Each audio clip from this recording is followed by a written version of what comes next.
तो चलिए आज हम फिर से ले करके आ चुके हैं क्लास 10th के साइंस का 60 ऐसे प्रश्न जो आपके एग्जाम में बार बार रिपीट होते हैं। अगर आपने ये 60 क्वेश्चन आज आसानी तरीका से क्लियर कर लिया तो इसमें से आपके एग्जाम में मोटा मोटी 10 से 15 क्वेश्चन आपके एग्जाम में लड़ जाएंगे। और ये मैं बात क्यों बोल रहा हूँ भाई, बात यहाँ पे इसीलिए बोला जा रहा है क्योंकि एग्जाम में जो होता है ना भाई, बार बार रिपीट जो होता है ना क्वेश्चन ज्यादातर होता है और इसीलिए कहा जाता है कि पहले क्वेश्चन बैंक क्लियर कर लिया जाए। तो ये क्वेश्चन बैंक का निचोड़ आप सभी के लिए आज हम लेकर के आए हैं। तो आप लोग जो है इस क्वेश्चन को जवाब देने का भी प्रयास कीजिएगा, अगर ना याद होगा तो भाई याद जरूर कर लीजिएगा, ठीक है। और 2 दिन में मतलब कि लाइव नहीं आया जिसका कारण मतलब कि टेक्निकल नेटवर्क टेक्निकल यहाँ पे चल रहा था जिस कारण से नहीं आ पाया। तो आज फिर से हम स्टार्ट करते हैं, ठीक है। और जो है अब देर आपको करना नहीं पड़ेगा, फिर से आज से लगातार आपका क्लास चलेगा 11 बजे से और शाम को हो सके 7:30 बजे से आप लोग का क्लास नहीं चलेगा जी। आपका टोटल यानी कि अगर देखा जाए तो एक दिन में एक सब्जेक्ट का ही बताया जाएगा। तो चलिए आज के इस वीडियो को स्टार्ट करते हैं। तो यहाँ पे पहला क्वेश्चन है कि हीलियम जो है कैसा तत्व है, अक्रिय है या फिर क्रियाशील है या फिर सक्रिय है या फिर उदासीन है। देखिए ये एग्जाम में अगर देखा जाए तो बार बार रिपीट होता है कि हीलियम क्या है। और एक चीज आपको बता देते हैं कि सबसे हल्का अगर अक्रिय गैस पूछ देगा तो आप कहिएगा कि सर हीलियम हो जाएगा। और सबसे अगर बात करें कि सबसे हल्का जो होता है ना तत्व वो होता है आपका हाइड्रोजन, बट यहाँ पे हीलियम जो हो जाएगा भाई करेक्ट हो जाएगा क्योंकि यह जो एक अक्रिय है। आप लोग एक बार कंफर्म कीजिए आपका भी करेक्ट आंसर क्या एक था, तो आप लोग कहिएगा जी सर हमने ऑप्शन ए बोला था। बहुत अच्छी बात है भाई साहब, इसी तरीका से आपको 60 क्वेश्चन का जवाब देना है। यहाँ पे देखिए अगला क्वेश्चन है कि जल में, ठीक है ना, मतलब कि पानी में हाइड्रोजन तथा ऑक्सीजन की परमाणु संख्याओं का अनुपात क्या होता है, ठीक है जी। यहाँ पे कहा जा रहा है कि जल में हाइड्रोजन और ऑक्सीजन के परमाणु संख्या का अनुपात क्या होता है।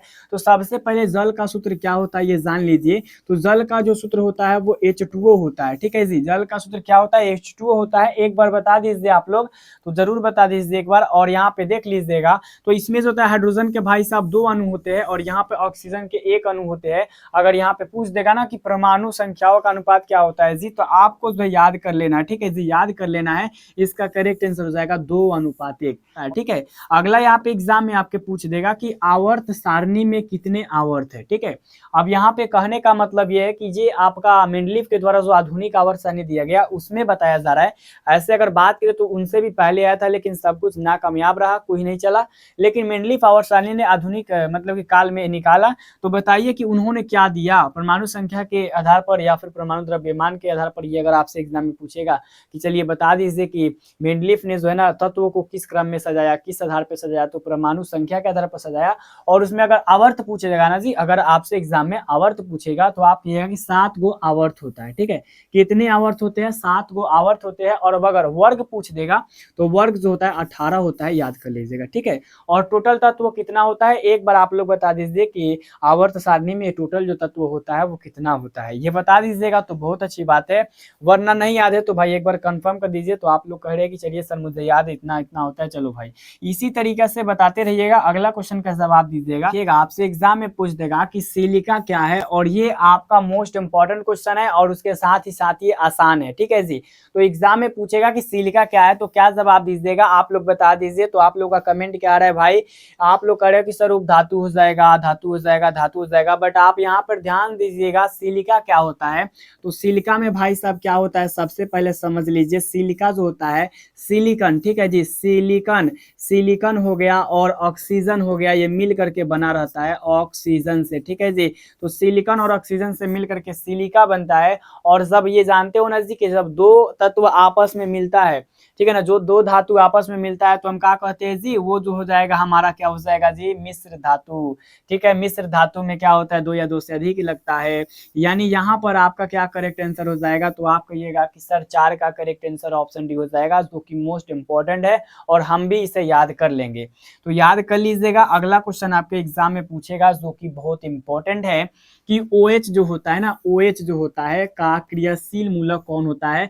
ये क्लास 10th में भी 12th में भी पूछा जाता है, एक बार जा करके देख लीजिएगा। तो आप कहिएगा जी सर बिल्कुल पूछा जाता है क्योंकि मैंने देखा है, और नहीं देखे हो तो भाई एक बार देखना जरूर, ठीक है।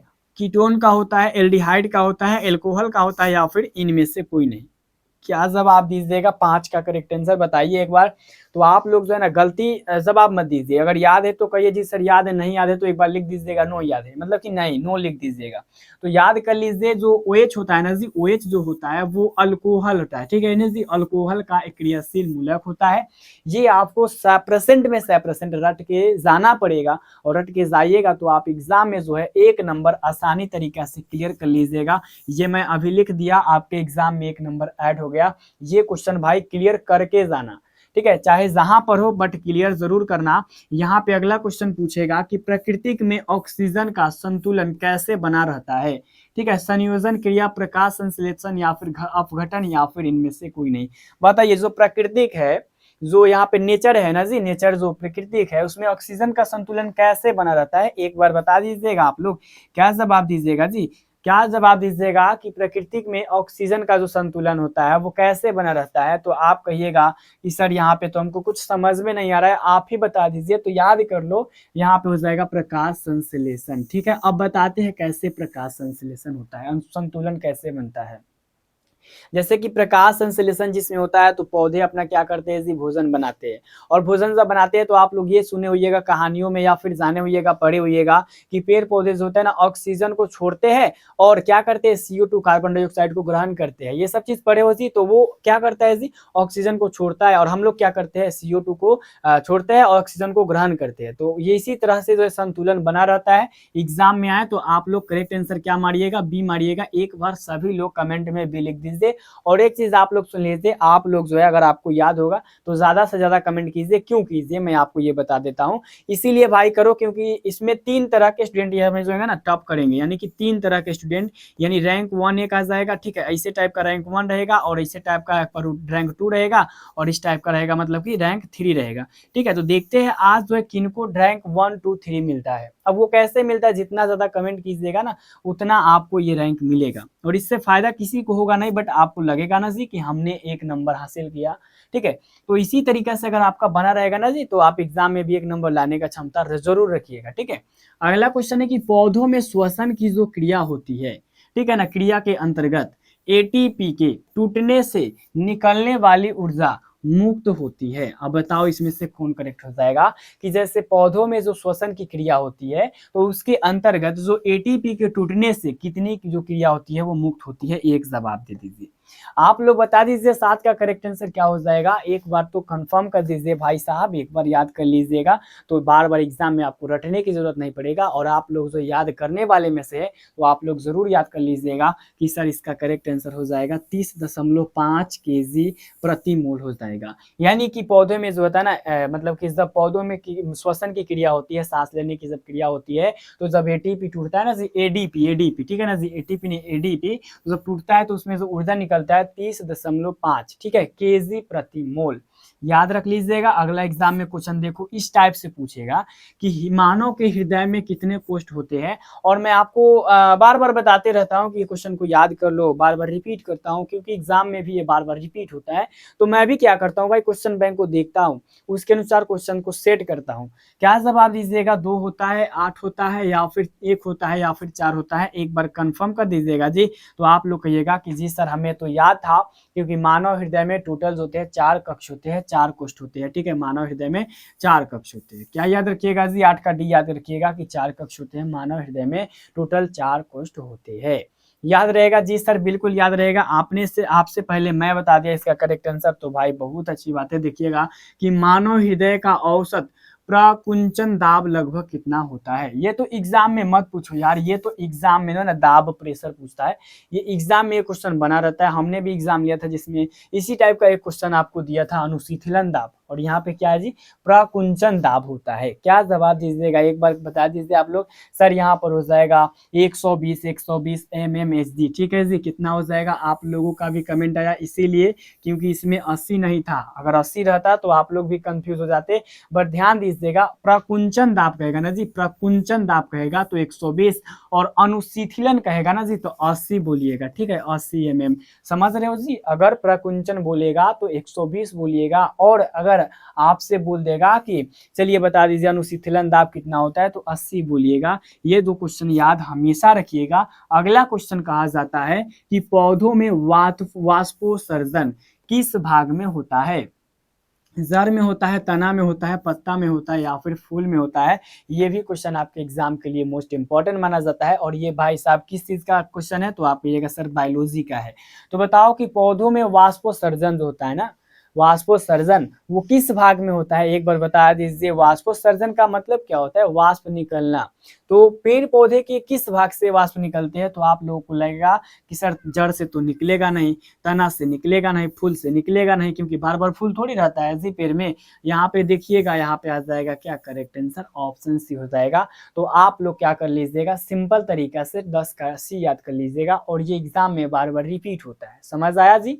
जी सर बिल्कुल समझ आ गया। और एक चीज यहाँ पर देखिएगा, अगला क्वेश्चन आपके एग्जाम में पूछेगा कि कृत्रिम वृक्क किस अवशिष्ट उत्पादों को रुधिर से अपोहन के द्वारा पृथक करता है, नाइट्रोजन, कार्बन, ऑक्सीजन या फिर इनमें से सभी। एक बार जवाब दे दीजिएगा, क्या कहा जाएगा। कहा यहाँ पर जा रहा है कि कृत्रिम वृक्क है ना जी। कृत्रिम वृक्क मतलब क्या हो, कृत्रिम मतलब कि मानव के द्वारा बनाया गया, ठीक है। कृत्रिम यहाँ पे समझ लीजिएगा। और एक होता है ना कृत्रिम उपग्रह, एक चीज आप ध्यान दीजिएगा। एक जानते हो ना कृत्रिम, कृत्रिम ग्रह का मतलब क्या होता है, ये बताओ। जो मानव बनाए, प्रकृति ग्रह का मतलब क्या होता है, जो मतलब कि बनाता है ईश्वर, जो खुद बना करके दिया है। जैसे पृथ्वी हो गया भाई, जैसे बहुत सारे ग्रह हो गए। बट यहाँ पे ध्यान दीजिएगा, कहा जा रहा है कि कृत्रिम वृक्क किस अवशिष्ट उत्पादों को रुधिर से अपोषण के द्वारा पृथक करता है, अलग करता है। क्या जवाब दीजिएगा आप लोग, तो आप लोगों का कमेंट आएगा सर बी हो जाएगा, सी हो जाएगा, ए नहीं बोलिएगा। बट ये ही याद कर लीजिए भाई साहब, ये याद कर लीजिए, ज्यादातर यहाँ पर याद रखिएगा ए। अब इससे याद करने का एक तरीका आपको बता देता हूँ। याद करने का सिंपल तरीका है, सबसे ज्यादा कौन सा गैस है, तो आप ये सर नाइट्रोजन है। कितना परसेंट है भाई, 78% है ना जी, 78%। ये तो आपको कंफर्म पता होगा। जी सर पता तो होगा। अब एक चीज आप लोग बताइए, मानव का जो होता है ना, देखते कौन आगे बताता है।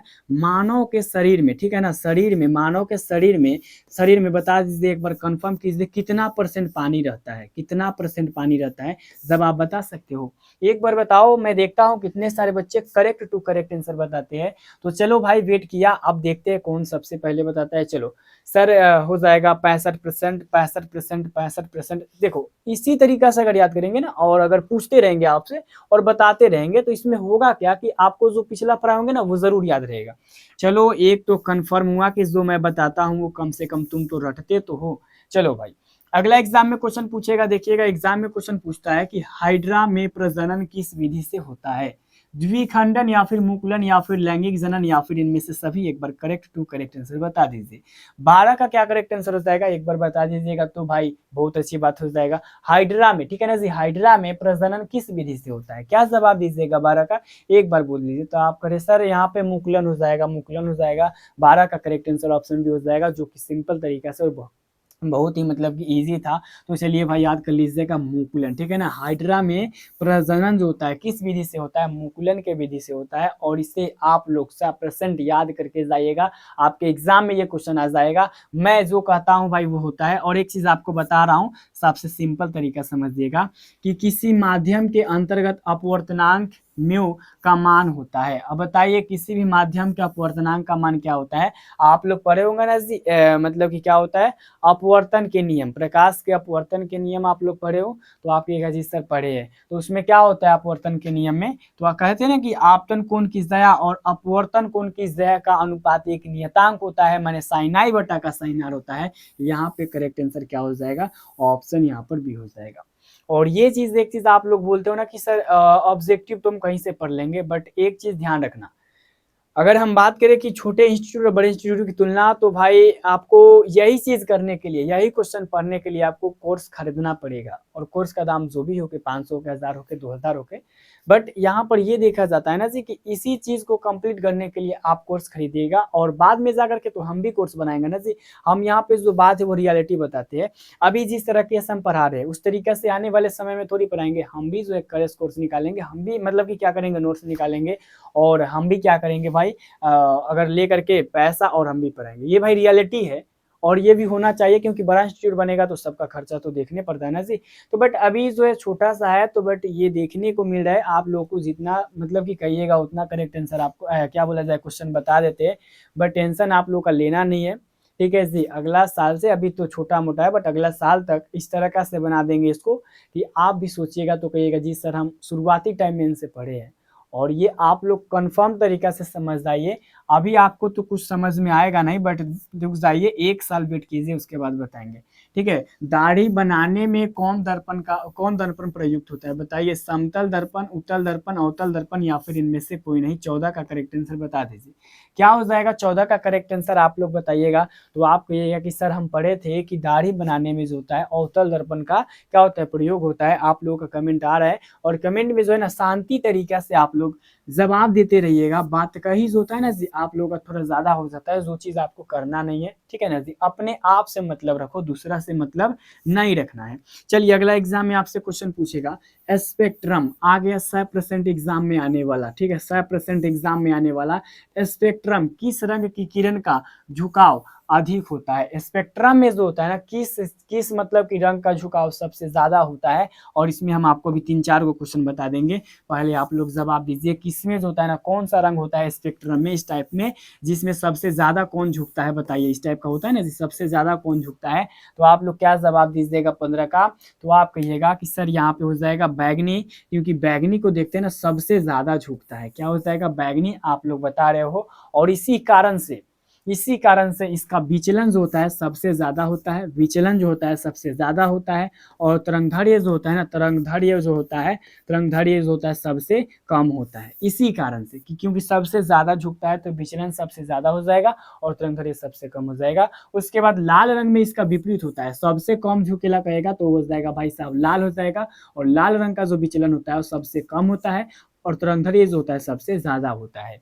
याद रहेगा जी सर, बिल्कुल याद रहेगा। और यहाँ जो बताए ना 15 नंबर, तो आपका 15 नंबर में 1 नंबर ये कंफर्म हो गया, याद कर लो।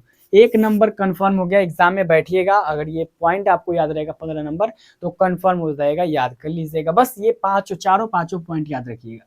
इसमें से एक क्वेश्चन बनता है, तरंगदैर्घ्य किसका ज्यादा है या फिर विचलन किसका ज्यादा है। एग्जामिनर, हर कोई एग्जामिनर सेट करने जाता है तो इस क्वेश्चन को रखता है, बस आपको याद करना है। 16 नंबर, विद्युत फ्यूज विद्युत धारा के किस प्रभाव पर कार्य करता है? जो विद्युत फ्यूज होता है वो विद्युत धारा के किस प्रभाव पर काम करता है? चुंबकीय प्रभाव, उष्मीय प्रभाव, चुंबकीय, या फिर रासायनिक, या फिर इनमें से कोई नहीं। चलिए जवाब दीजिएगा, 16 का करेक्ट आंसर क्या हो जाएगा? तो आप में से बहुत सारे बच्चे देखे होइएगा कि सर जब भी हम लोग फ्यूज तार लगाते हैं और हमारे घर में जो होता है ज्यादा प्रेशर बढ़ता है, यानी कहने का मतलब ज्यादा, जैसे कि हम बल्ब यूज कर लिए तो गर्म हो जाता है, लोड पड़ता है ज्यादा तो तार गर्म होने लगता है, ठीक है, गर्म होने लगता है, वो फ्यूज अगर रहता है तो उड़ जाता है, चाहे कि जो तार सटता है तो तार गर्म होता है और वो क्या करता है, मतलब कि उड़ जाता है, समझ रहे हो ना, उड़ जाता है और हमें क्यों, मतलब कि घर में आग लगने से बचाता है। तो उष्मीय प्रभाव पर काम करता है, जब गर्म होगा जब हो जाएगा और उड़ जाएगा। तो आप लोगों का कमेंट आ रहा है सर 16 का ये हो जाएगा। इसी तरीके से बताते रहो, इसी तरीके से। चलिए, अगला एग्जाम में क्वेश्चन आपके पूछेगा, यहाँ पर ध्यान दीजिएगा, कहा जा रहा है कि किसी कुंडली का प्रतिरोध ज्ञात करने के लिए सूत्र क्या होता है? अब एक चीज बताओ, ओम का नियम पढ़े हो ना, ओम का नियम, तो वही में होता है ना, किसी भी कुंडली का प्रतिरोध उसी तरीके से निकाला जाता है। और ओम का नियम कहता है कि V बराबर जो होता है I इंटू का R होता है, ठीक है, जहाँ पे R क्या होता है, एक नियतांक होता है। तो अब यहाँ पे R बराबर हमको लिखना है, तो एक चीज बताइए, इधर जाएगा तो इधर गुना में तो उधर भाग में चल जाएगा, यानी R बराबर हम क्या लिख सकते हैं, V और बट्टा का I लिख सकते हैं। आप लोग एक बार कमेंट कर दीजिए 17 का करेक्ट आंसर क्या हो जाएगा। तो आप में से कमेंट आ रहा है कि सर 17 का करेक्ट आंसर ऑप्शन सी हो जाएगा। इसी तरीका से एग्जाम में भी लिखना है, अगर एग्जाम में इसी तरीका से लिखिएगा तो ये 100% गारंटी देता हूं, आपका एग्जाम में नंबर जो है ना आसमान छुएगा। ये याद रखिएगा, डायनेमो से किस प्रकार की धारा प्राप्त होती है? विद्युत धारा, प्रत्यावर्ती धारा, दोनों धारा, या फिर इनमें से कोई नहीं। बताइए, डायनेमो से किस प्रकार की धारा प्राप्त होती है? इसमें कंफ्यूज नहीं होना है जी, डायनेमो से किस प्रकार की धारा प्राप्त होती है एक बार बता दीजिए। तो आप लोग डायनेमो का नाम सुने नहीं होंगे तो आपको तो याद नहीं होगा, क्योंकि आप क्लास में साइंस से ज्यादा तो पढ़ते नहीं है, बट याद कर लीजिएगा, जो डायनेमो होता है ना जी, जो डायनेमो होता है उससे क्या चीज होता है, प्रत्यावर्ती धारा, ठीक है जी, क्या होता है, प्रत्यावर्ती धारा। याद रहेगा कि प्रत्यावर्ती धारा प्राप्त होती है, और प्रत्यावर्ती धारा का मतलब होता है जिसका जिसका क्या होता है, दिशा है ना, दिशा और बात करें बदलते रहता है, जिसका जो अगर मान करें तो जैसे दिष्ट धारा में क्या होता है, जिसका परिणाम दिशा ना बदलता है, लेकिन प्रत्यावर्ती धारा में क्या होता है, परिणाम, ठीक है ना जी, और धारा बदलते रहता है। दिष्ट धारा पता है ना जी, जैसे परिणाम दिशा बदलता रहता है, ये 9 में पढ़े होंगे कि दिष्ट धारा क्या होता है, प्रत्यावर्ती धारा क्या होता है, ये सब पढ़े हुए, 1 एम्पियर, ये तो 10th में भी आप पढ़े होंगे। और एग्जाम में भी पूछता है कि दिष्ट धारा और प्रत्यावर्ती धारा में अंतर बताए। सिंपल तरीका रखो जी, सिंपल तरीका रखो कि जिसका परिणाम और दिशा बदलता है उसे क्या कहते हैं, प्रत्यावर्ती, जिसका ना बदले उसे दिष्ट धारा। समझ रहे हो हम क्या कहना चाह रहे हैं। याद रखिएगा, अगला क्वेश्चन एग्जाम में पूछता है कि डेंगू, ठीक है, डेंगू उत्पन्न करने वाला मच्छर किस तरह के जल में पाया जाता है, और ये एग्जाम में पूछता है और बार बार आप लोग गलती कर देते हैं, बट आज के बाद ये गलती नहीं करनी है, तो नहीं करनी है, और एग्जाम में अच्छा नंबर लाना है तो लाना है। तो 19 का एक बार बता दीजिए, आप लोग पढ़े होंगे तो जरूर बताएंगे, ठीक है, पढ़े होंगे तो जरूर बताएंगे कि सर हम लोग एक बार पढ़े हैं कि डेंगू उत्पन्न करने वाला जो मच्छर होता है वो साफ जल में होता है, यानी कि 19 का करेक्ट आंसर ऑप्शन ए हो जाएगा, जो कि काफी इंपॉर्टेंट है। और 2 महीने आप लोग जो है ना इसी तरीका से लगातार अगर देते रहिएगा तो आप जो है ना, आप में अंदर क्षमता आ जाएगा कि हम भी जो है 400 पार कर सकते हैं। और ये 2 महीना में कौन आगे जाएगा, आप जाएंगे आगे कि आपका साथी जाएगा आगे, ये कोई नहीं जानता है, बट 2 महीना बाद ये फर्क आपको देखने को मिल जाएंगे, ये याद रखना। कहा जा रहा है कि निम्नलिखित में से कौन बायोगैस ईंधन का स्रोत नहीं है, लकड़ी है या फिर गैस है या फिर नाभिकीय ऊर्जा या फिर कोयला। अगर आपको इसमें याद ना हो, ठीक है, बायोगैस ईंधन का स्रोत नहीं है, अगर आपको इसमें याद ना हो तो एक चीज देख लो कि इसमें कौन डिफरेंस है, डिफरेंस आपको देखने तो आ जाएगा। तो आप लोग कहिएगा जी सर हमें एक चीज डिफरेंस यहाँ पे दिख रहा है, ऑप्शन सी, और जो कि आप लोग अच्छे तरीका से बता रहे हो और इसी तरीका से आपको बताना है। तो 20 का करेक्ट आंसर आप लोग क्या याद कर लीजिएगा, ऑप्शन सी याद कर लीजिएगा, जो कि बिल्कुल करेक्ट हो जाएगा। अगला एग्जाम में क्वेश्चन क्या पूछेगा देखिए, कहा जाएगा कि पायरुवेट के विखंडन से कार्बन डाइऑक्साइड, यानी कार्बन डाइऑक्साइड मतलब पूछते हो क्या होता है, कार्बन डाइऑक्साइड मतलब कि CO2, ठीक है, तथा जल तथा ऊर्जा देता है और यह क्रिया होती है। बताओ, पायरुवेट के विखंडन से कार्बन डाइऑक्साइड यानी कि CO2 और जल यानी कि H2O तथा में यहाँ पे कहा जाए ऊर्जा देता है, ठीक है, ऊर्जा देता है। तो अब बताइए यह क्रिया होती है, यह किसमें होती है, एक बार बताइए, पायरुवेट का विखंडन किसमें होता है, एग्जाम में पूछता है, क्या बताइएगा आप लोग एक बार कंफर्म कीजिए। तो आप कह रहे हो कि सर ये तो मैं पढ़ा था, ये जो होता है ना सारी प्रक्रिया माइटोकॉन्ड्रिया में होता है, और 21 का भी आ जाएगा, जो कि आप आसानी तरीका से दे रहे हो, इसी तरीका से दो, गलती एक भी ना करो, ठीक है। यहाँ पे क्या हो जाएगा, आपका करेक्ट आंसर ऑप्शन बी हो जाएगा, जो कि करेक्ट है, और इसे भी आप याद जरूर कर लीजिएगा। एग्जाम में अगला क्वेश्चन पूछता है कि निम्न में से कौन सा पदार्थ लेंस बनाने के लिए प्रयुक्त नहीं किया जा सकता है। अब बताओ, जल या फिर कांच या फिर प्लास्टिक या फिर मिट्टी नहीं किया जा सकता है, किसका प्रयोग हम लोग जो है लेंस बनाने के लिए नहीं कर सकते हैं। तो अब मोटा मोटी अगर देखा जाए तो 22 का करेक्ट आंसर क्या आएगा, पहले बता दीजिए आप लोग।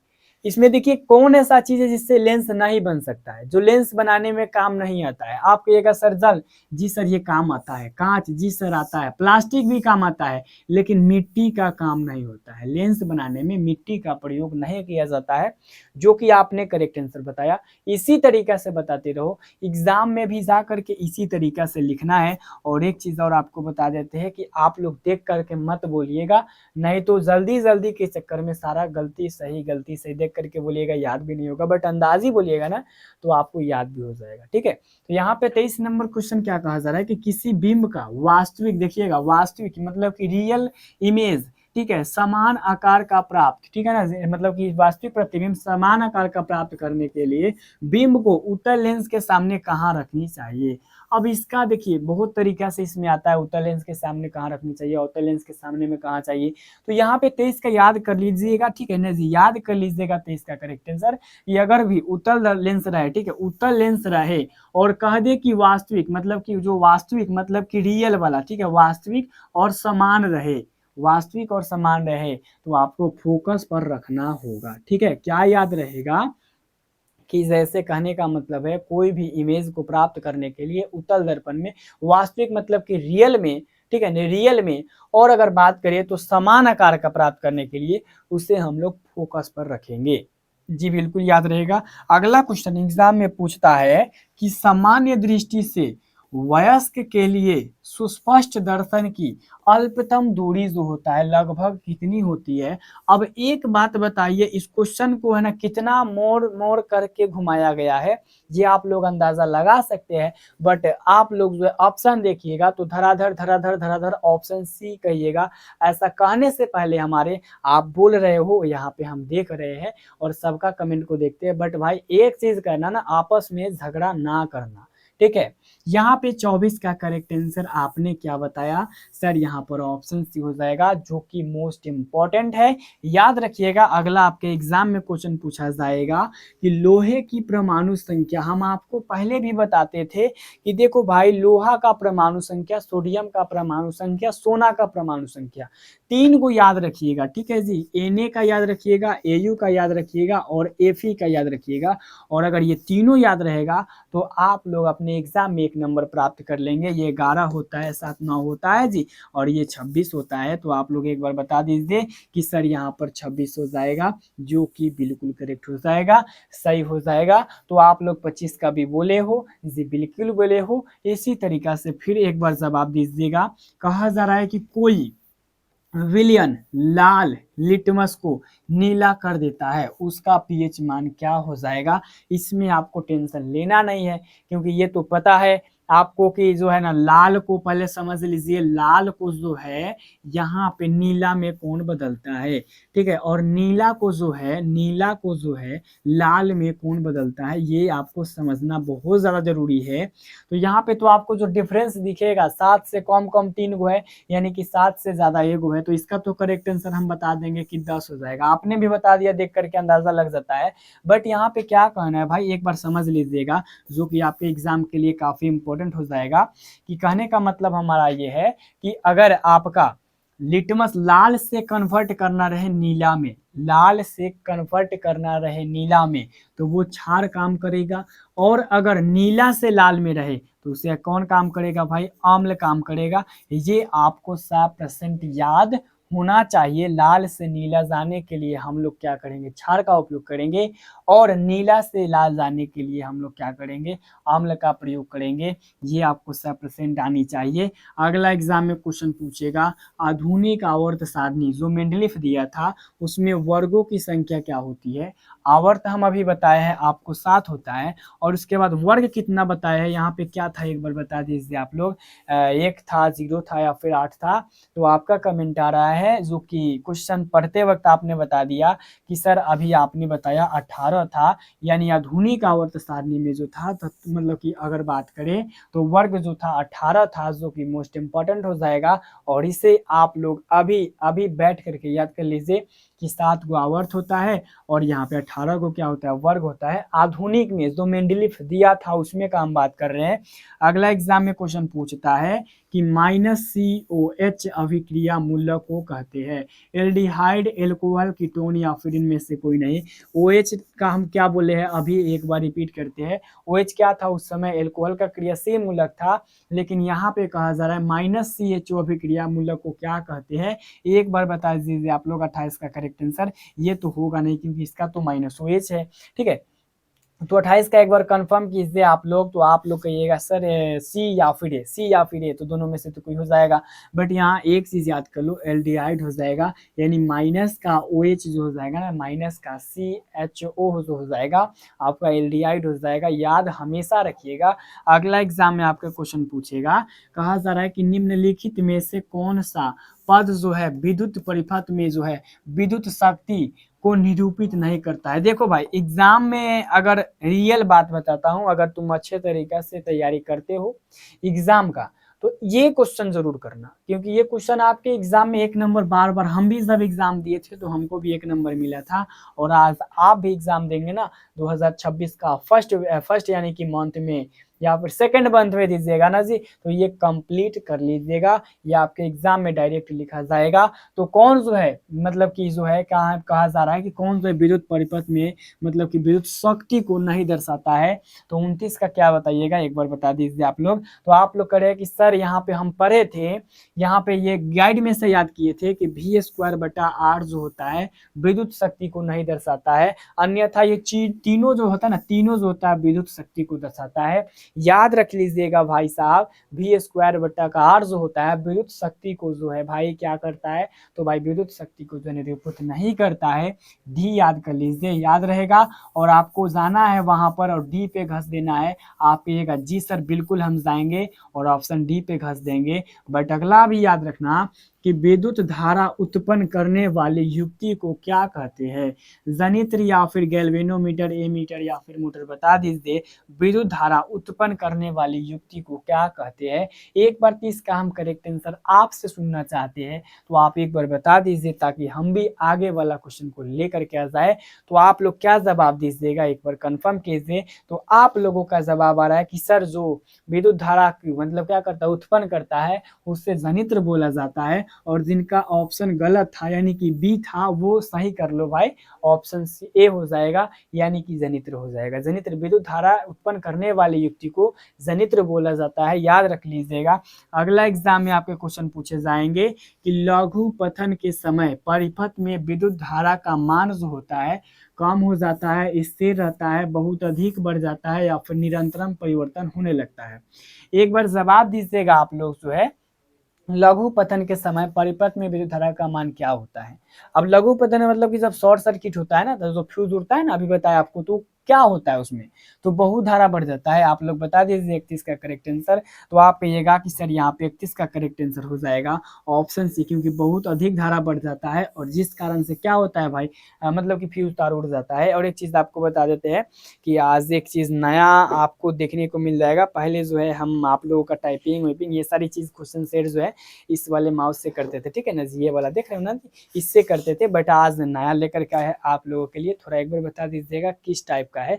ये देखो ये आपका भाई साहब है न्यू वाला, दिख रहा है जी, ये अभी नया नया लेकर के आया है। और ये देख लो ये बहुत अच्छी तरीके से काम करता है, यहाँ पर भी इसका स्विच दिया है, यहाँ से भी कंट्रोल होता है, ठीक है। तो कैसा लगा आप लोग एक बार कमेंट में बता दीजिए, हमें तो अच्छा लग रहा है बट आपको कैसा लगा ये बताओ जरूर, ठीक है जी। तो इससे अब काम चलेगा और इसका काम करेंगे का, इसको काम करेंगे फेंक देंगे या फिर रख देंगे किधर कोना में बिक देंगे, क्योंकि इसका तो गया, इसके सामने वो जीरो है।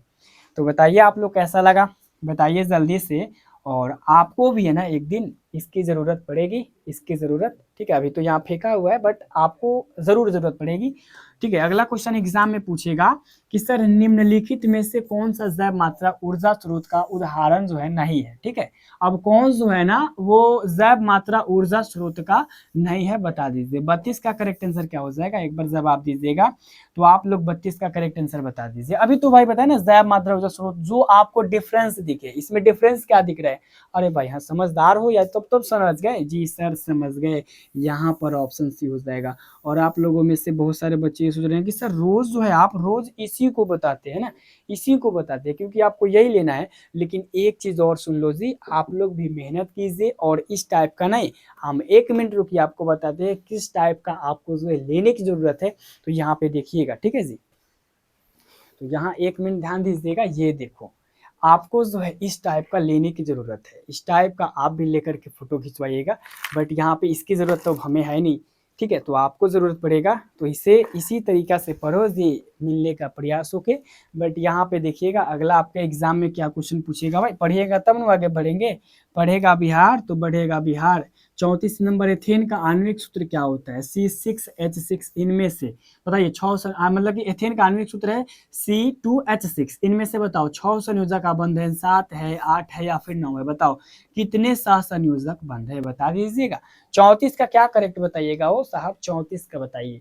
तो आप लोग एक बार कंफर्म कर लीजिएगा, याद करो भाई, इसे याद कर लो क्योंकि क्वेश्चन जो है ना मतलब कि थोड़ा दूसरे टाइप का है, बट याद कर लो इसमें 7 गो सहसंयोजक बंधन है। कै गो है? 7 गो सहसंयोजक बंधन है। 34 का करेक्ट आंसर आप क्या याद कीजिएगा? सर बी हो जाएगा, जो कि मोस्ट इंपॉर्टेंट है। और यहाँ पे इसका संरचना सूत्र बोलेगा ना, एथेन का संरचना सूत्र बताइए, तो सी एक बार लिख दीजिएगा। 2 गो कार्बन का देखिए 1 2 3 4 गो इसका हो गया, इसका संयोजकता 4 गो हो गया। हाइड्रोजन का 1 गो 2 गो 1 गो 2 गो यहाँ पर दे दीजिएगा, H लिख दीजिएगा, H लिख दीजिएगा, H लिख दीजिएगा, H लिख दीजिएगा, यहाँ पर भी H और यहाँ पर भी H, और इसका बॉन्डिंग कर दीजिए। इसी तरीका से है ना 2 गो धातु आपस में मिलता है तो क्या होता है जी? मिश्र धातु बनता है ना जी, इसी तरीका से बनता है। देखो, और आप देखिएगा तो आप कहिएगा सर ये क्या कर दिए।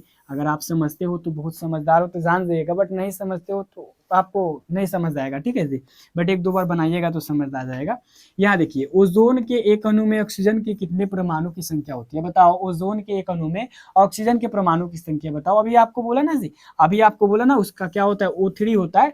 बट एक बार बताओ, आप लोग से सुनना चाहते हैं कि इसका करेक्ट आंसर क्या हो जाएगा? जवाब दे सकते हो जी? जी सर, हम बिल्कुल जवाब दे सकते हैं, क्योंकि यहाँ पे आ जाएगा 3 परमाणु होते हैं ऑक्सीजन के एक अणु में। अगर बात करें परमाणु जो होते हैं 3 होते हैं, याद जरूर रखिएगा। अगला एग्जाम में क्वेश्चन क्या पूछेगा भाई, देख लीजिएगा। एग्जाम में आएगा कि मनुष्य में वृक्क एक तंत्र है का मनुष्य में वृक्क एक तंत्र का भाग है जो संबंधित है। वृक्क किससे संबंधित होता है? ये एग्जाम में बार बार क्वेश्चन को घुमा घुमा के पूछता है कि निम्नलिखित में से कौन से उत्सर्जन से संबंधित है, या फिर बताइए परिवहन से संबंधित है कौन। तो आप याद कर लीजिएगा कि वृक्क का काम होता है उत्सर्जन, यानी कि शरीर से जितना भी चीज बाहर निकले वो वृक्क समझेगा, और ये वृक्क मोस्ट इंपॉर्टेंट है, याद जरूर कर लीजिएगा, ठीक है। सी बोले हो जी? सी बोले हो जी सर? सी बोले हैं, चलिए करेक्ट हो जाएगा। 37 का बोलिए कि 2 तंत्रिकाओं कोशिकाओं के मध्य खाली स्थान को क्या कहते हैं? ये तो भाई याद करो या फिर ना करो, बट एग्जाम में तो छपेगा कि 2 तंत्रिकाओं कोशिकाओं के मध्य खाली स्थान को क्या कहते हैं। एक बार 37 का बोल दीजिए भी, 37 का बोल दीजिए भी। याद नहीं है तो हम बताते हैं, 37 का भी बोलो। जी सर बोल दिए। यहाँ पे हो जाएगा सिनेप्स। क्या हो जाएगा जी? सिनेप्स हो जाएगा, यानी कि 2 तंत्रिकाओं कोशिकाओं के मतलब कि बीच मध्य खाली स्थान को सिनेप्स बोला जाता है, जो कि याद कर लीजिएगा। अगला एग्जाम में क्वेश्चन पूछा जाएगा कि पराग कोश में होते हैं बाह्य दल, अंडाशय, अंडप या फिर परागकण। ये तो क्वेश्चन भाई मत पूछो, ये बायोलॉजी का। आप सबसे पहले कुछ याद न कीजिएगा, पहले ये याद कीजिएगा कि पराग कोश में क्या होता है। देखते हैं कितना आप लोग का करेक्ट आंसर आता है। चलिए 38 का बताइए आप लोग एक बार, 38 का क्या करेक्ट आंसर हो जाएगा। तो आप ये क्या कि सर पराग कोश में जो होता है परागकण पाया जाता है, ठीक है, परागकण होता है। यहाँ पे ऑप्शन डी याद कर लीजिएगा, ठीक है, डी याद कर लीजिएगा, जो कि मोस्ट इंपॉर्टेंट है। अब खत्म कहानी की ओर आ रहे हैं, धीरे धीरे एक एक क्वेश्चन कमी हो रहा है। विकासीय दृष्टिकोण से हमारी किससे अधिक समानता है? ठीक है, बताओ। चीन के विद्यार्थी से, चीन पूंजी से, मकड़ी से या फिर जीवाणु से? बता दो एक बार कि विकासीय दृष्टिकोण से हमें किससे सबसे अधिक समानता है? बताओ। 39 का करेक्ट आंसर क्या हो जाएगा? पढ़े हो ना पढ़े हो कोई बात नहीं है, बट अभी जो है करेक्ट आंसर अभी याद कर लो। यहाँ पे करेक्ट आंसर आ जाएगा ऑप्शन बी, ठीक है, चीन पूंजी हो जाएगा, जो कि करेक्ट हो जाएगा। 39 का क्या याद रखिएगा जी? तो सर हम 39 का ऑप्शन बी याद रखेंगे, जो कि करेक्ट है और करेक्ट रहेगा, ठीक है। अगला क्वेश्चन एग्जाम में आपसे पूछे जाएगा कि मुकुलन के द्वारा अलैंगिक जनन होता है अमीबा में, वेस्ट में, या फिर प्लाज्मोडियम में, या फिर लैमेसिया में? तो सबसे पहले चीज 40 का आंसर बताने से पहले हम आपको 2 ऑप्शन काट देते हैं, और 2 में से बताओ मुकुलन द्वारा अलैंगिक जनन किस में होता है, अमीबा में या फिर ईस्ट में होता है? बता दो 40 का करेक्ट आंसर। तो आपका करेक्ट आंसर आ जाएगा कि सर यहाँ पे ऑप्शन बी हो जाएगा। ऑप्शन ए मत बोलो, ऑप्शन बी बोलो, ठीक है, ऑप्शन बी बोलो, क्योंकि मुकुलन के द्वारा अलैंगिक जनन जो होता है ईस्ट में होता है, ये याद रखिएगा जी। याद रहेगा जी सर? बिल्कुल याद रहेगा। अच्छा एक चीज आप लोग बता दीजिए एक बार, उभयलिंग, एक क्वेश्चन पूछता है निम्नलिखित में कौन उभयलिंग है? ठीक है, उभयलिंग जंतु है, बताओ कौन होता है उभयलिंग जंतु? कौन होता है? तो आप लोग का कमेंट का इंतजार है, पहले लिख लो, क्योंकि लिखने में भी तो भाई समय लगेगा, एबीसीडी तो है नहीं। तो आप लोग एक बार बताइएगा उभयलिंग जंतु का उदाहरण क्या हो जाएगा? चलो जी करेक्ट आंसर बता दिया। इसी टाइप से बताओ ना भाई, इसी टाइप से बताओ, यानी कि अलैंगिक उभयलिंग जंतु अगर आपसे पूछ देगा तो क्या याद रखिएगा? आप लोग याद बोले हो ना, केंचुआ। क्या हो जाएगा? केंचुआ हो जाएगा, याद रहेगा जी भाई। जी सर बिल्कुल याद रहेगा, आपने जो बताया वो हमें तो छप जाएगा दिमाग में। संगमरमर का रासायनिक सूत्र क्या हो जाएगा, CaCO3 MgCO3 CaCHO3 या फिर MgCHO3 का होल 2 हो जाएगा। बताओ करेक्ट आंसर क्या हो जाएगा। सिंपल है और ये एग्जाम में पूछता है। 2 नंबर में आशा नहीं रखना, बट 1 नंबर में आशा रखना, कंफर्म रहना, याद तो होना चाहिए। चलो भाई याद है सर, याद है ना जी, तब तो हम ए बोले हैं 41 का ए हमें जब याद था तब तो बोले हैं ए। इसी तरीके से आपको बोलना है। और अगला क्वेश्चन भी एग्जाम के लिए देखिएगा पूछा जाएगा, ध्यान दीजिएगा कि -COOH अभिक्रियाशील मूल्यों को क्या कहते हैं। अभी आपको हम क्या बताए, OH वाला बोले थे अल्कोहल, -CHO वाला क्या बोले थे साहब एल्डिहाइड, और बताइए -CHOOH वाला क्या हो जाएगा। 42 का करेक्ट आंसर क्या हो जाएगा भाई। तो यहाँ पे 42 का आप लोग बता दीजिए क्या अभिक्रियाशील मूलक को क्या कहा जाता है। तो सबसे पहले चीज यहाँ पे देखिए जो लगा रहेगा, तो ये आपका 42 का करेक्ट आंसर। तो पहले बताओ भाई, तब तो हम बताएंगे 42 के, बता दीजिए एक बार तब ना हम बताएंगे जी। 42 के बताइए, तब तक हम भी देख लेते हैं कौन जो है करेक्ट आंसर बताता है सबसे पहले, और इधर भी देखते हैं। चलिए भाई यहाँ पे और अगर बात आपको कहे विद्युत मोटर काइनेमेटिक, चलिए ठीक है। तो यहाँ पे -COOH सबसे बड़ी चीज़ है, याद रहना चाहिए। ठीक है, ये आपका COOH, और यहाँ पे अगर आपसे एग्जाम में पूछे तो आप लोग गूगल पे सर्च करके बोलो, क्योंकि मुझे ये क्वेश्चन याद नहीं है। सिंपल तरीका आपको बता देता हूँ। और आपका कमेंट क्या ABCDR, मतलब कि मेरे को तो पता ही नहीं, बट याद करके तो तुमको बताना होगा ना जी क्या हो जाएगा, क्योंकि एल्डिहाइड या फिर कीटोन या फिर अम्ल ईथर मेरे को पता नहीं है। तुम ही बताओ, हम कुछ न जानते हैं। अगला क्वेश्चन बताओ। अगला क्वेश्चन एग्जाम में पूछेगा कि प्रकाश संश्लेषण क्रिया में ऑक्सीजन बाहर निकलता है, बताओ जल से या फिर CO2 से या फिर ग्लूकोज से या फिर डिक्टियोजोम से, बताओ। तो आपको सिंपल तरीका जो है ना, ऑप्शन ए याद कर लेना है, जल से। ठीक है, प्रकाश संश्लेषण की क्रिया में जो है ऑक्सीजन जो है जल से बाहर निकलती है, याद रखिएगा। अगला क्वेश्चन आपके एग्जाम में पूछे जाएंगे कि मैग्नीशियम पाया जाता है क्लोरोफिल में, लाल रक्त कणक में, या फिर वर्णी रक्त में, या फिर श्वेत रक्त कण में। क्या जवाब दीजिएगा। 44 का एक बार करेक्ट आंसर बता दीजिए। तो सर यहाँ पे बता दीजिए 44 का। आप लोग का कमेंट आ रहा है कि सर मैग्नीशियम जो पाया जाता है क्लोरोफिल में पाया जाता है, ऑप्शन ए मार दीजिए। चलिए भाई, चलिए बिल्कुल सही है और बिल्कुल करेक्ट हो जाएगा, आपका ऑप्शन ए करेक्ट हो जाएगा। मैग्नीशियम जो है ना क्लोरोफिल में पाया जाता है, ये जो करेक्ट आंसर है ना भाई, बिल्कुल याद रखिएगा। अगला आपके एग्जाम में क्वेश्चन पूछे जाएंगे कि इंसुलिन की कमी के कारण रोग होता है, ये तो भाई याद रख लो। और एक होता है ना आयोडीन की कमी से, आयोडीन की कमी से याद रख लो, और उसके बाद एक याद रख लो इंसुलिन की कमी से। तो इंसुलिन की कमी से क्या होता है, 45 का बता दीजिए। तो आप लोग का कमेंट आ रहा है सर यहाँ पे बी करेक्ट हो जाएगा, जो कि मोस्ट इंपॉर्टेंट है। लेकिन सर एक आपने नहीं बताया कि आयोडीन से कमी से क्या हो जाएगा। तो आयोडीन की कमी से घेगा रोग होता है, यानी किसी के गले पर देखिएगा ना इतना चक्कर फूल जाता है, तो वो आपका क्या है जी, आयोडीन की कमी के कारण होता है। अगला क्वेश्चन एग्जाम में बनता है कि दृश्य प्रकाश किस वर्ण का तरंगदैर्घ्य जो है अधिकतम होता है। दृश्य प्रकाश में सबसे ज्यादा तरंगदैर्घ्य भाई बता दीजिए। अभी ने आपको बताया कि सबसे ज्यादा विचलन बैगनी का, सबसे कम तरंगदैर्घ्य अगर बात करें तो बैगनी का, सबसे कम विचलन लाल का, और सबसे ज्यादा तरंगदैर्घ्य लाल का।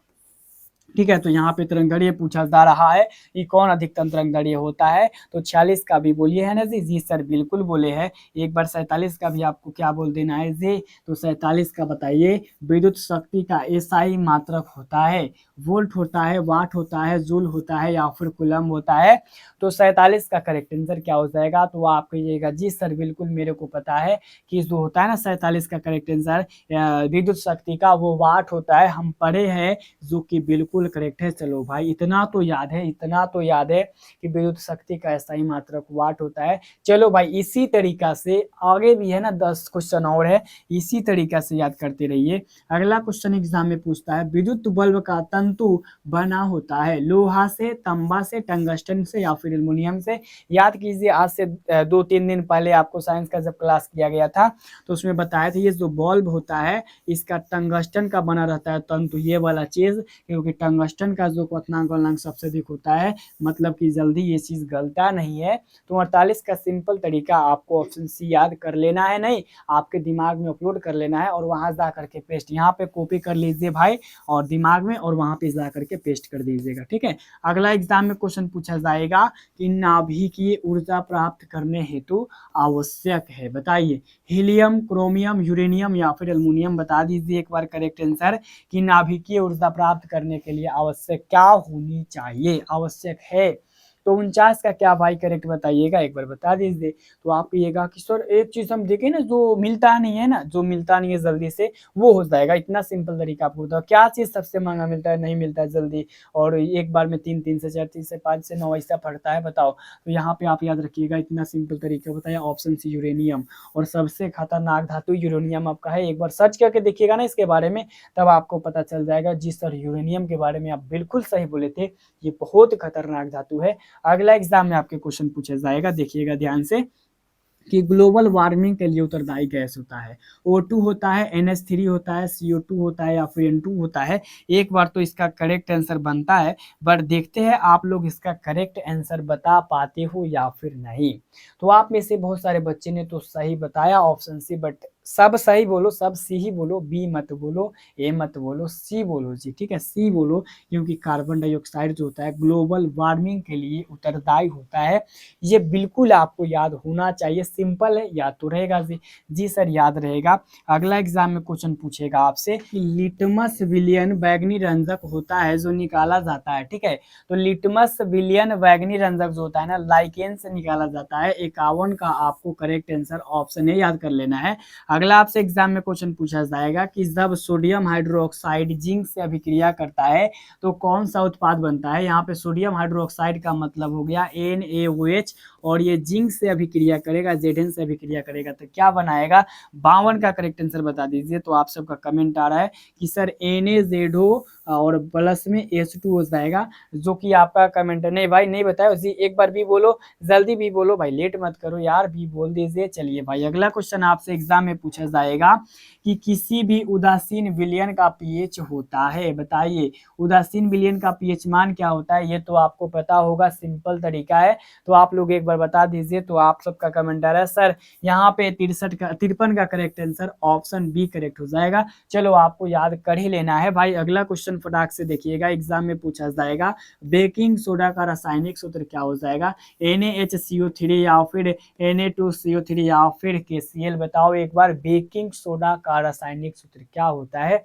एग्जाम में ये क्वेश्चन बार बार 2 नंबर में पूछा जाता है कि बेकिंग सोडा का रासायनिक नाम और सूत्र बोल दीजिए। तो यहाँ पे 54 का करेक्ट आंसर क्या हो जाएगा, एक बार बता दीजिए। तो समझिएगा यहाँ पर ध्यान से, बेकिंग सोडा का अगर आपसे एग्जाम में रासायनिक सूत्र पूछ देगा जी, ऐसा एक पढ़े हो ना जी, बेकिंग सोडा, या फिर आप लोग जाने होंगे ना खाने वाला सोडा का रासायनिक सूत्र जानते हो, जिसको बोला जाता है सोडियम बाइकार्बोनेट, पढ़े हो जी, बिल्कुल पढ़े हो। तो एक बार बता दीजिएगा जी ना, खाने वाला सोडा अगर हो गया तो ये सब का क्या होता है, NaHCO3 बेकिंग सोडा, समझ रहे हो जी, बिल्कुल समझ रहे हो। खाने वाला सोडा पहले याद कर लो, NaHCO3। अगला आपसे एग्जाम में क्वेश्चन पूछेगा एक्वा रेजिया मिश्रण में HCl और NaCO3 का अनुपात कितना होता है। एक्वा रेजिया मिश्रण में HCl एवं HNO3 का अनुपात क्या होता है। जवाब देने से पहले सुन लो, 55 का आपका करेक्ट आंसर हो जाएगा भाई 3:1, ठीक है, 3:1 होता है, जो कि करेक्ट आंसर हो जाएगा। इसे हर हाल में आपको याद कर ही लेना है। अगला क्वेश्चन आपके एग्जाम में पूछा जाएगा, जवाब दीजिएगा। 56 नंबर क्या क्वेश्चन है भाई, कहा जा रहा है कि द्विखंडन किसमें होता है, अमीबा में, मैग्नीशियम, मेलेशियम में, या फिर इनमें से सभी में। आपको बोले ना कि मैक्सिमम अगर इनमें से सभी आया तो आपको इनमें से सभी मानना है, क्योंकि इसमें सभी जो है इसमें द्विखंडन होता है, ठीक है। बहुविखंडन अगर पूछता तो नहीं हो पाता, बट द्विविखंडन है ना जी, द्विखंडन है। आपको ऑप्शन डी याद कर लेना है। 56 का एक बार डी बोल दीजिए। चलिए भाई, डी आ गया। 57 का बताइएगा, कहा जा रहा है कि फूल में नर प्रजनन अंग क्या होता है, बताओ। ये तो एग्जाम में बार बार रिपीट होता है, अगर पता ना है तो अभी कंफर्म कर लो, कंफर्म करो जल्दी भाई, कंफर्म करो, क्योंकि मोस्ट इंपॉर्टेंट है। तो भाई 57 का करेक्ट आंसर क्या हो जाएगा, बताइए। तो आप लोग बोल रहे हो कि सर फूल नर, मतलब कि फूल में नर प्रजनन अंग में होता है ना, पुंकेसर होता है, ठीक है। नर में क्या होता है, पुंकेसर होता है, अंडप नहीं होता है, वक्ताग्र कर्तिकाग्र नहीं होता है, पुंकेसर होता है। अगला एग्जाम में क्वेश्चन पूछेगा, अंडाणु निषेचित होता है योनि में, गर्भाशय में, मतलब कि फ्लोपियन नलिका में, या फिर अंडाशय में। तो अंडाणु निषेचित कहाँ होता है, एक बार कंफर्म बताइए। तो आप लोग कहिएगा कि सर फ्लोपियम नलिका में होता है, जो कि करेक्ट हो जाएगा। यहाँ पे अगला क्वेश्चन है कि अवतल लेंस का आवर्धन m बराबर क्या होता है, बता दीजिए। अवतल लेंस का आवर्धन m बराबर, लास्ट क्वेश्चन है जिसमें ये मोस्ट इंपॉर्टेंट है। चलो बताओ भाई, 59 का करेक्ट आंसर क्या हो जाएगा। तो आपको जो है कमेंट बॉक्स में, क्योंकि ये क्वेश्चन पढ़ाया गया है, इसके पहले हम आपको बताए थे अवतल लेंस का आवर्धन सूत्र, और एक भी बताए थे ना उत्तल लेंस का भी बताए थे, और ये भी बोले थे कि लेंस के द्वारा उत्पन्न आवर्धन का मात्रक क्या होता है, तो आप लोग बताए थे मात्रक विहीन, बट इसका करेक्ट आंसर बताना है। और 60 नंबर क्वेश्चन है जिसको आप आसानी तरीके से सोल्व कर सकते हैं। आपको ये वीडियो कैसा लगा कमेंट में ज़रूर बताइएगा। इसी के साथ फिर मिलते हैं कल 11 बजे, तब तक के लिए जय हिंद जय भारत।